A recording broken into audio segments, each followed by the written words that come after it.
واخا ضحكوني جار اصحابنا ساكن قال لك 4 ديال اللعابه تحرقوا مع هما عايشين عندهم في الجار غيحرقوا باش تعرف الكلاخ هذا لا غادي نقول 60% ديال اللاعبات عايشين في اوروبا وهذوك اللي في البطوله الصالير العيان ديال اي لعابه فيهم علاش غتحرق؟ ما عرفتش تحرق حوايجها تمشي كاع تجيو تاخذ في الطاليان كاع وتلعب تحرق في الطاليان شحال اللي سمعتها وتمشيو كاع وتمشي من الباب الواسع تلعب في الفرقه كاع الفيزات عندهم كلشي لاباس عليهم علاش غتحرق؟ ما فهمتش انا شنو حتى عندهم عقليه ديال الحريق عندهم لي باسبور ديالهم عندهم لي فيزا ديالهم عندهم حريه ديال اللي بغاو المغرب هذا خليني اشوفها عادي غادي نبقاو الناس كيدوروا في واحد كيدوروا في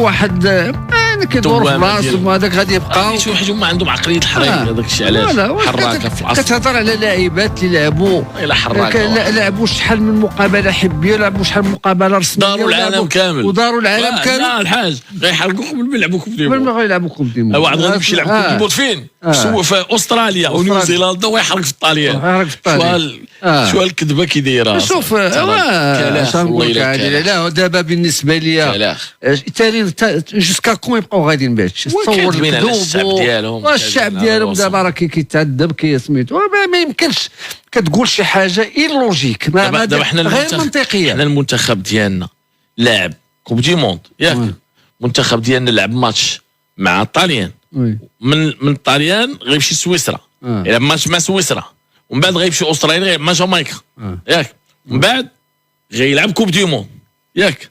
هما المنتخب ديال بلادهم وما قيدوش حتى في احصائيات ديال الالعاب ولا شي مصيبه هذه هي المصيبه وسير هضر على فكرتي وسير تكمل دابا تصور جامعه ديال الدوله كتنسى فئه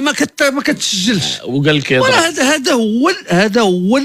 اخطر حاجه اللي كتسمع ولا شي حاجه غريبه هو هذا الشيء. وتصور عندك فئه ديال الاناث